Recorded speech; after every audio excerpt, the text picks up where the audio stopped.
Cops stopped the wrong bike. Minutes later, 50 soldiers in Humvees arrived, led by a captain. "Step away from the motorcycle, boy," Officer Derek Brennan's voice cut through the peaceful Sunday morning like a whip crack, his hand already moving toward his weapon as he approached the elderly black man astride the gleaming Harley-Davidson. "That bike's worth more than you make in a year. Where'd you steal it from?"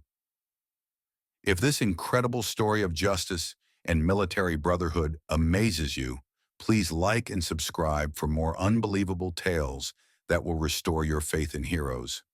Colonel James "Thunder" Harris felt the familiar chill of racial profiling wash over him as the patrol car's lights flashed in his mirrors. At 74, with 35 years of distinguished military service behind him, he had hoped that his silver hair and dignified bearing might finally earn him the respect that his Bronze Star Purple Heart and decades of leadership had never seemed to guarantee in civilian life. "Sir, I need you to keep your hands visible and step away from the vehicle."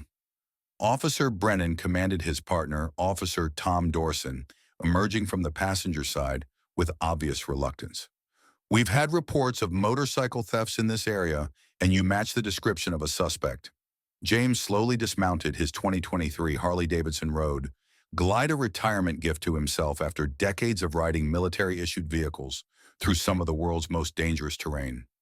His movements were deliberate and careful, the muscle memory of countless encounters with authority figures who saw his skin color before his service record. "Officer, there must be some mistake," James said quietly, his voice carrying the controlled authority of someone who had commanded thousands of soldiers in combat. "I have all my documentation right here in my—" "Don't reach for anything," Brennan screamed, drawing his weapon and pointing it directly at James's chest. "Get on the ground now, face down, hands behind your head." The escalation was so sudden and violent that James felt his combat training kick in his body, automatically assessing threats and escape routes, while his mind processed the surreal reality of having an American police officer's gun pointed at him on a quiet suburban street where he'd been doing nothing more than enjoying a peaceful Sunday ride. "Officer, please," James said, his hands raised high. "I'm a retired Army colonel. My identification is in my wallet. I can show you the registration for the motorcycle." The taser struck him before he could finish the sentence, 50,000 volts of electricity coursing through his body and dropping him to the asphalt like a felled tree.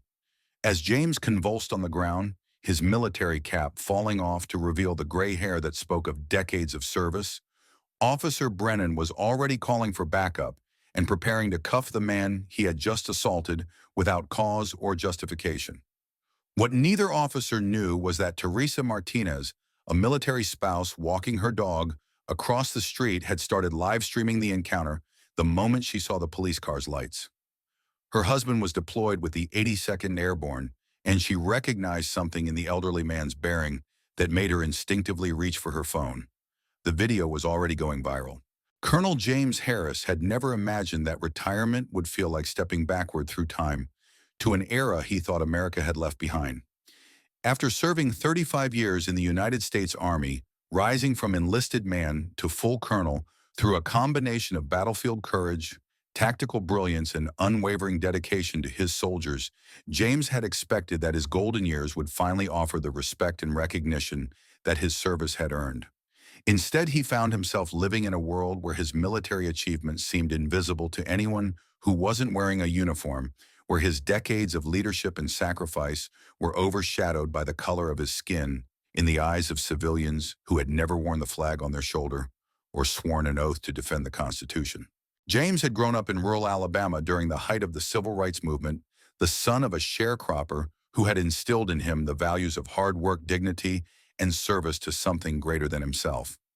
When he enlisted in the Army in 1967 at age 18, he had found a brotherhood that judged him by his character and competence, rather than his race of meritocracy, where courage and leadership were rewarded regardless of background. His military career had been nothing short of extraordinary. 2 tours in Vietnam as a young sergeant, where he had earned his first Bronze Star for leading a squad of wounded soldiers to safety through enemy territory. A decade of peacetime service, where he had risen through the ranks while earning his college degree and later his master's in military science. Deployments to Grenada, Panama, and the Persian Gulf, where his tactical expertise and ability to inspire men under fire had made him a legend within the airborne community.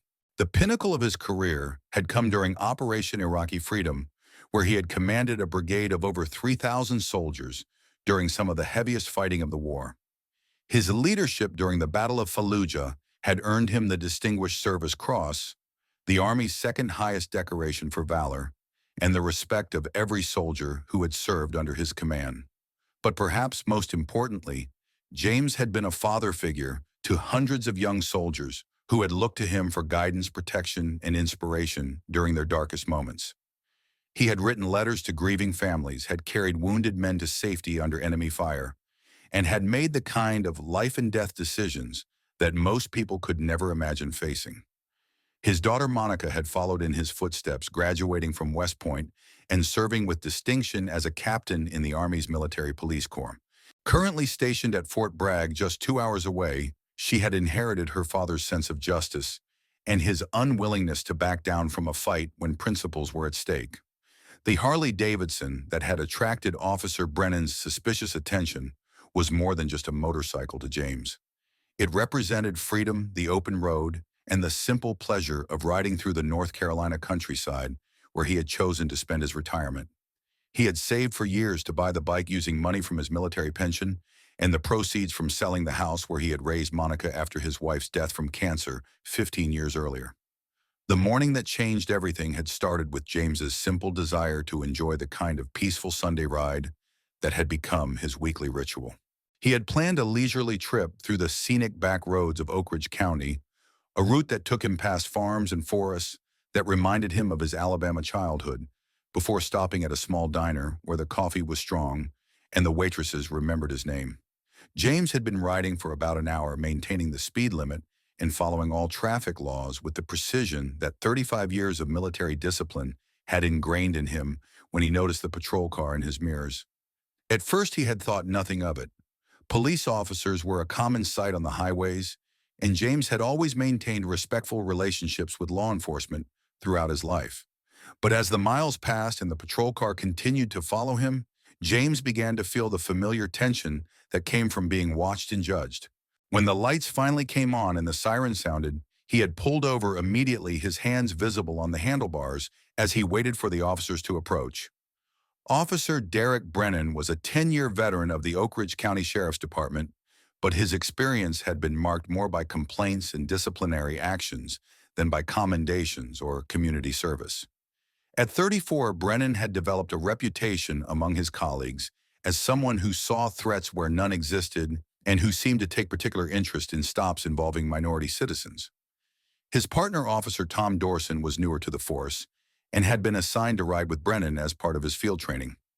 Dorson had grown up in a military family and had considered joining the Army before choosing law enforcement, and something about the elderly man on the motorcycle had triggered his recognition of military bearing and discipline. The stop had been initiated based on nothing more than Brennan's suspicion that a black man couldn't legitimately own such an expensive motorcycle.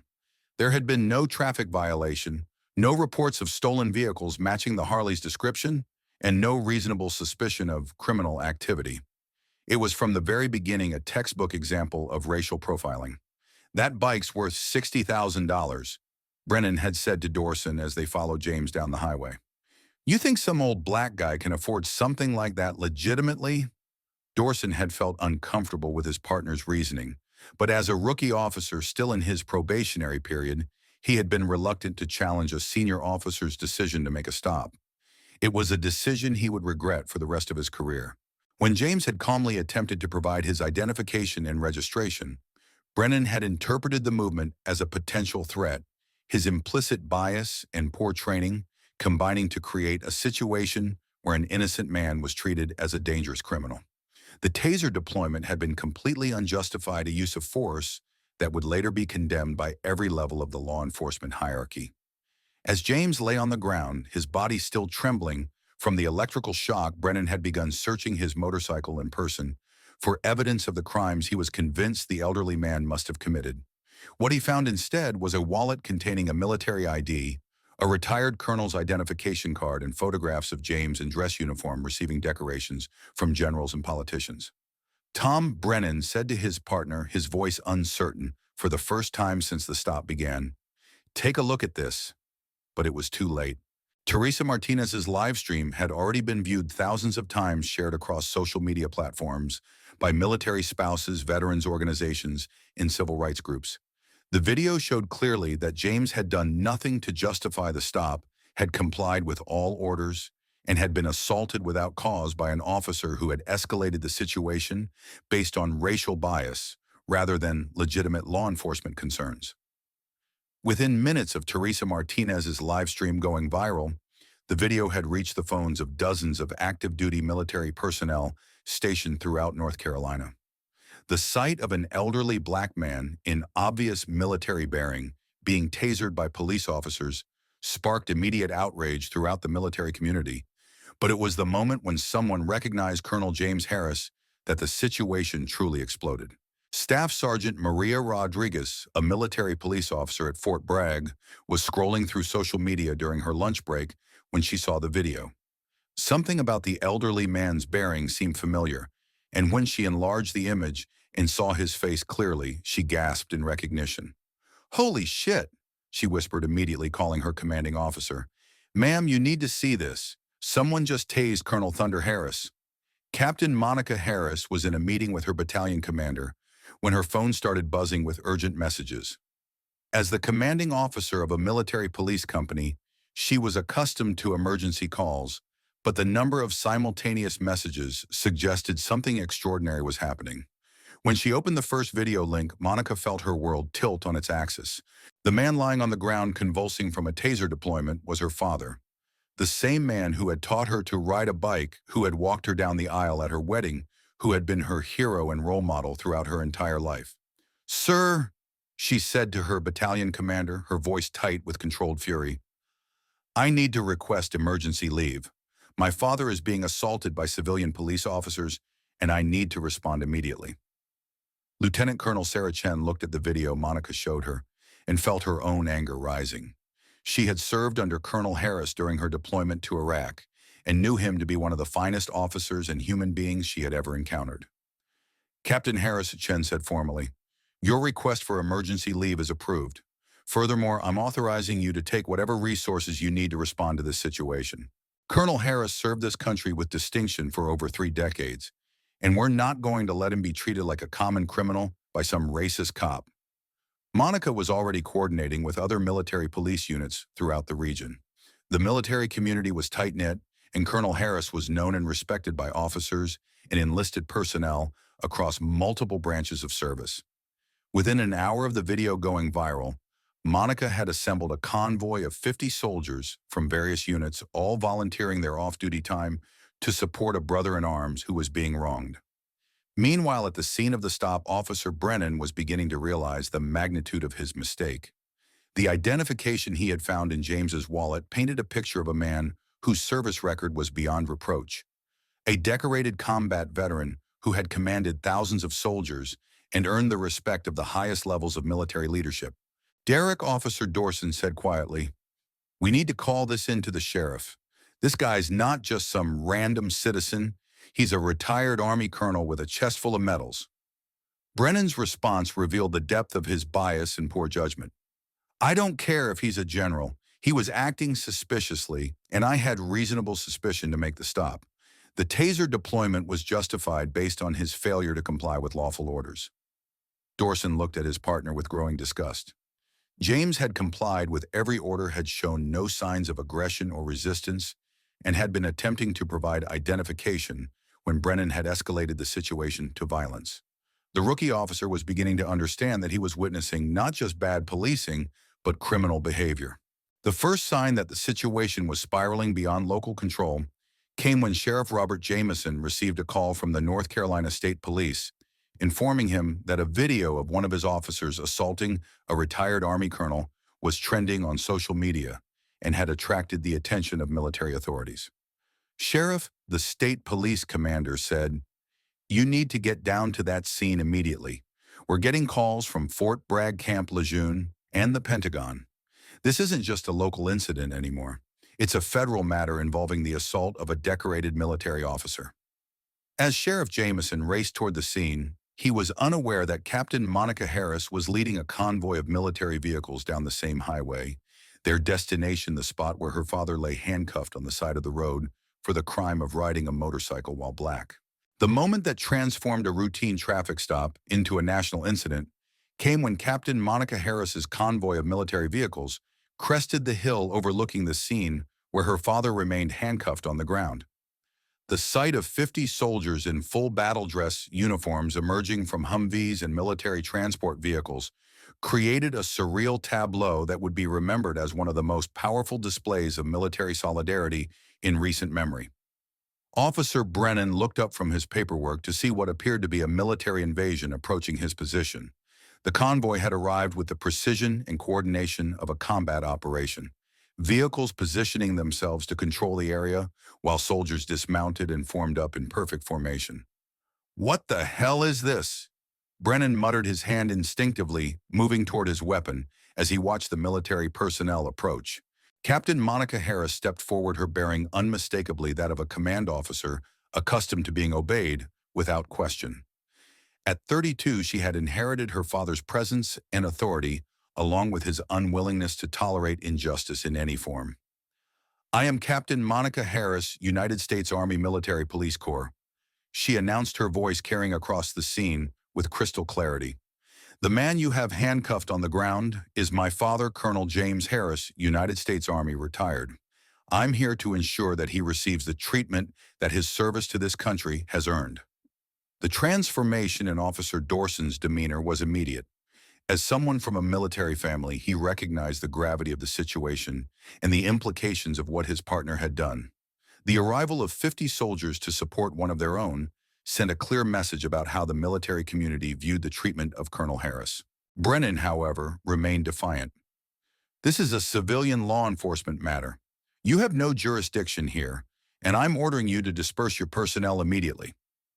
Monica's response was delivered with the kind of quiet authority that had made her father legendary within the military community. "Officer, I'm not here to interfere with your investigation. I'm here to ensure that my father's rights are protected and that he receives appropriate medical attention after being subjected to what appears to be an unjustified use of force."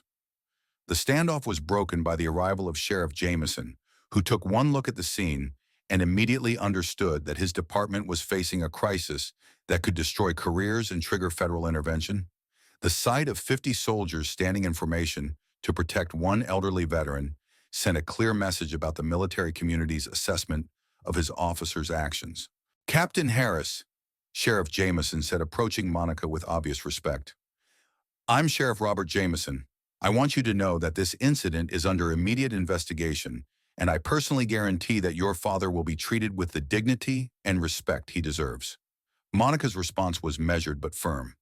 "Sheriff, my father has been lying on the ground in handcuffs for over an hour after being subjected to what appears to be an unprovoked assault. He's 74 years old, a decorated combat veteran, and he was doing nothing more than riding his motorcycle when your officer decided to taser him." The sheriff looked at Officer Brennan with an expression that suggested his career was over. "Derek, uncuff Colonel Harris immediately and render whatever assistance he needs." Brennan's reluctance to comply revealed the depth of his commitment to his racially biased worldview. "Sheriff, this man was acting suspiciously and failed to comply with lawful orders. The use of force was justified under department policy." That's when General Patricia Hayes arrived on the scene. As the commanding general of Fort Bragg and a three-star general with over 30 years of service, her presence elevated the incident to the highest levels of military and civilian authority. She had served under Colonel Harris early in her career and knew him to be one of the finest officers she had ever encountered. "Sheriff Jameson," General Hayes said, her voice carrying the authority of someone accustomed to commanding tens of thousands of soldiers, "I'm here to ensure that Colonel Harris receives appropriate treatment and that this incident is investigated thoroughly. Colonel Harris is not just a retired officer. He's a decorated combat veteran who has served this country with distinction for over 3 decades." The turning point came when General Hayes knelt beside Colonel Harris, who was finally being helped to his feet by paramedics who had arrived with the military convoy. The sight of a three-star general showing such personal concern for a fellow veteran sent a clear message about the military community's assessment of the situation. James, General Hayes said quietly, "I'm sorry this happened to you. This is not how America treats its heroes, and I'm going to make sure that everyone involved understands that." The aftermath of the confrontation saw a rapid escalation of consequences as the full weight of military and civilian authority focused on the incident.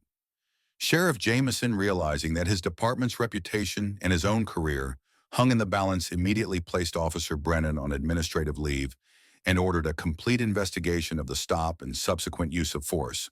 Officer Dorson, recognizing that his silence during the incident had made him complicit in the assault of a decorated veteran, approached Captain Harris with obvious remorse. "Ma'am, I want you to know that I tried to tell my partner that this was wrong. I should have done more to stop it." Monica looked at the young officer with the kind of assessment that came from years of evaluating personnel under pressure. "Officer Dorson, what's done is done. What matters now is how you handle yourself going forward. My father has always taught me that courage isn't just about facing the enemy. It's about standing up for what's right, even when it's difficult." The media response was swift and overwhelming. Within hours, news crews from local and national outlets had arrived at the scene, drawn by the viral video and the unprecedented sight of 50 soldiers responding to support a fellow veteran. The story quickly became a symbol of both the ongoing problem of racial profiling and the military community's commitment to protecting its own. Colonel Harris, despite his physical discomfort from the taser deployment, insisted on speaking to the media personally. His statement was delivered with the same dignity and authority that had characterized his entire military career. "I want to be clear about something," James said, standing beside his daughter and surrounded by the soldiers who had come to his defense. "This incident is not about me personally.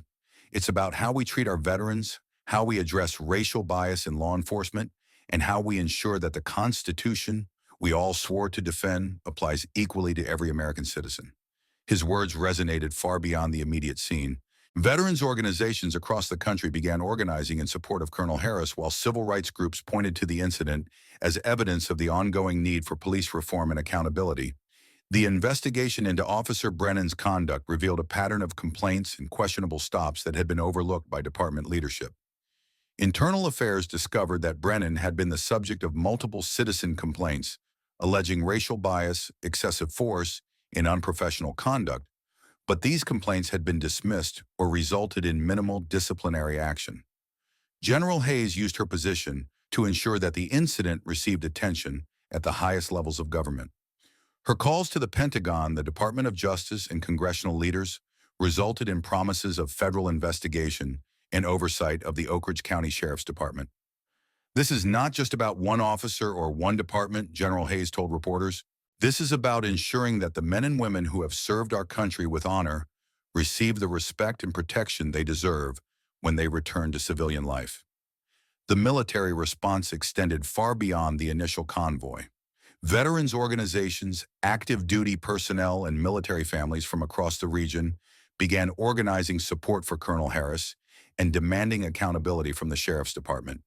The hashtag #Justice for Colonel Harris began trending on social media, accompanied by stories from other veterans who had faced similar treatment from law enforcement. Captain Harris found herself at the center of a movement that extended far beyond her father's individual case. Military police officers from across the country reached out to offer support and share their own experiences with civilian law enforcement agencies that seemed to view veterans with suspicion rather than respect. "My father didn't ask for this attention," Monica told reporters. "He's a humble man who has always preferred to serve quietly and without recognition. But sometimes circumstances force us to stand up and speak out, not for ourselves, but for all the veterans who don't have the platform or the support to fight back when they're wronged." The situation reached its climactic phase when the FBI announced that it was opening a federal civil rights investigation into Officer Brennan's conduct and the Oak Ridge County Sheriff's Department's handling of complaints against him. The involvement of federal authorities elevated the incident from a local controversy to a national case study in police accountability and veteran rights. Officer Brennan, faced with mounting evidence of his misconduct and the prospect of federal charges, made a desperate attempt to justify his actions by doubling down on his original narrative. In a statement released through his attorney, Brennan claimed that he had acted appropriately based on his training and experience, and that the military response to the incident was an inappropriate interference with civilian law enforcement. Officer Brennan maintains that he followed proper procedures in conducting a lawful traffic stop. His attorney stated, "The subject's failure to comply with clear commands necessitated the use of force to ensure officer safety and public security." The statement was immediately contradicted by the video evidence, witness testimony, and expert analysis of the incident. Use of force experts from across the country reviewed the footage and unanimously concluded that Brennan's actions were not justified by any reasonable interpretation of law enforcement procedures. Colonel Harris, despite advice from family and friends to pursue civil litigation, chose to focus on systemic change rather than personal compensation. Working with civil rights organizations and veterans advocacy groups, he developed a comprehensive plan for police reform that included mandatory bias, training, enhanced oversight of officer conduct, and specific protections for veterans interacting with law enforcement. "I don't want money," James told reporters. "I want to make sure that no other veteran has to go through what I experienced. We served our country with honor, and we deserve to be treated with dignity and respect when we return home." The climactic moment came during a town hall meeting organized by Sheriff Jameson to address community concerns about the incident. The meeting was packed with veterans, military families, civil rights activists, and community members who demanded accountability and reform. Officer Brennan, against the advice of his attorney, chose to attend the meeting and defend his actions publicly.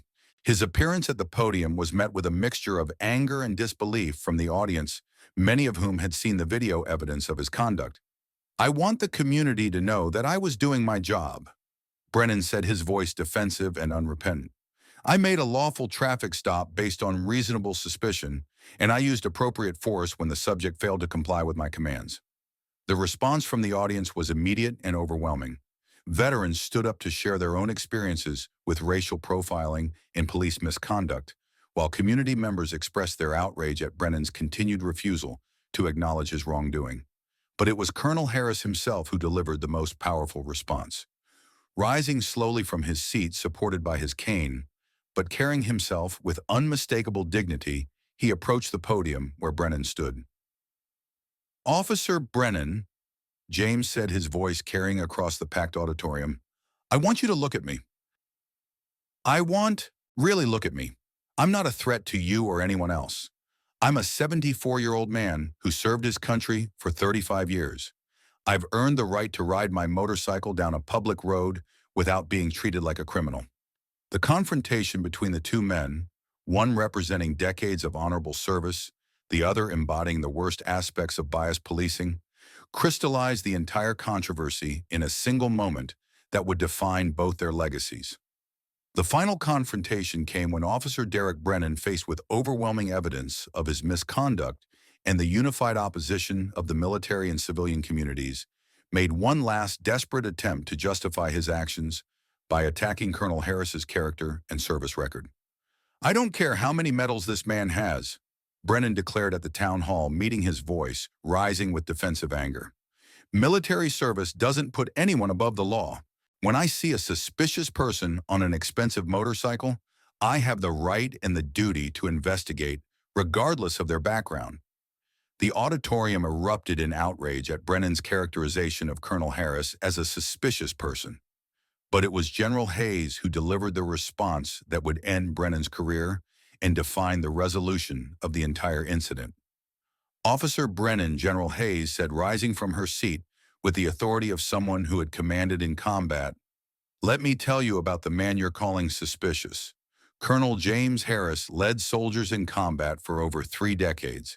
He's been awarded the Distinguished Service Cross, the Bronze Star, with Valor, the Purple Heart, and dozens of other decorations for his service to this country. He saved American lives, trained thousands of soldiers, and represented the very best of what it means to serve." General Hayes's voice grew more intense as she continued. "What you did to Colonel Harris wasn't law enforcement, it was assault. You saw a black man on an expensive motorcycle and decided he must be a criminal. You didn't see a decorated veteran, a father, a man who has given more to this country than you could ever imagine. You saw only the color of his skin, and you acted on that prejudice. The general's words were met with thunderous applause from the packed auditorium, but she wasn't finished. Officer Brennan, you have disgraced your uniform, your department, and the oath you took to serve and protect. You don't deserve to wear a badge, and you certainly don't deserve to carry a weapon in service of the people you've shown such contempt for. Brennan's final mistake was to challenge General Hayes directly. You military people think you're better than everyone else. You think your service gives you special privileges. Well, this is civilian law enforcement, and we don't answer to you. The silence that followed was deafening. Brennan had just insulted not only Colonel Harris, but every veteran in the room, every military family, and every person who understood the sacrifice that military service represented. Colonel Harris himself provided the final word. Standing slowly, his dignity intact despite everything he had endured, he addressed Brennan directly. Son, I didn't serve my country for 35 years to be treated like a criminal by someone who has never worn the uniform or taken the oath to defend the Constitution. I served so that all Americans, including you, could live in freedom and safety. The fact that you can't see past the color of my skin to recognize that service says everything about you and nothing about me. Officer Derek Brennan was terminated from the Oak Ridge County Sheriff's Department within a week of the town hall meeting his dismissal, followed by federal civil rights charges that would result in his conviction and imprisonment. The FBI investigation revealed a pattern of racially biased policing that extended beyond Brennan to systemic problems within the department that required comprehensive reform. Sheriff Robert Jameson, recognizing that his department's credibility depended on meaningful change, implemented sweeping reforms that included mandatory bias, training enhanced oversight of traffic stops, and the creation of a civilian review board with significant veteran representation. Officer Tom Dorson, who had cooperated fully with the investigation and expressed genuine remorse for his failure to intervene, was retained but required to undergo extensive additional training. The incident sparked a national conversation about the treatment of veterans by civilian law enforcement and led to the passage of federal legislation requiring law enforcement agencies to implement specific protocols for interactions with military personnel and veterans. The Colonel Harris Act became a model for protecting the rights of those who had served their country. Colonel Harris used his newfound platform to become a powerful advocate for both veterans' rights and police reform. Working with civil rights organizations and law enforcement agencies across the country, he developed training programs designed to help officers recognize and address their own biases while building better relationships with the communities they served. Captain Monica Harris was promoted to major and assigned to lead a new Army initiative focused on supporting veterans' transition to civilian life and addressing the unique challenges they faced in their interactions with civilian institutions. Her leadership during the crisis had demonstrated the kind of moral courage that the military valued most highly. The Harley-Davidson motorcycle that had been the catalyst for the entire incident became a symbol of freedom and dignity. Colonel Harris continued his Sunday rides, but now he was often accompanied by other veterans who had been inspired by his courage to stand up for their rights and demand the respect their service had earned. The viral video that had started it all became a teaching tool used in police academies and military training facilities across the country. A powerful reminder of the importance of treating all citizens with dignity and respect, regardless of their race, age, or appearance. General Hayes established a scholarship fund in Colonel Harris's name to support the children of military families pursuing careers in law enforcement, with the goal of creating a new generation of officers who understood both the value of military service and the importance of constitutional policing. The town of Oak Ridge, embarrassed by the national attention their police department had attracted, worked to rebuild their relationship with the military community by establishing a Veterans Center and implementing programs designed to honor and support those who had served. Colonel Harris was asked to serve as the center's first director, a position he accepted with the same sense of duty that had defined his entire life. The 50 soldiers who had responded to support Colonel Harris became symbols of military brotherhood and loyalty, their spontaneous display of solidarity inspiring similar actions by veterans and active duty personnel across the country. Their message was clear: the military community would not tolerate the mistreatment of those who had served, and they would stand together to protect the dignity and rights of every veteran. In the end, what began as a routine traffic stop based on racial bias became a catalyst for meaningful change in how America treats its veterans and how law enforcement agencies interact with the communities they serve.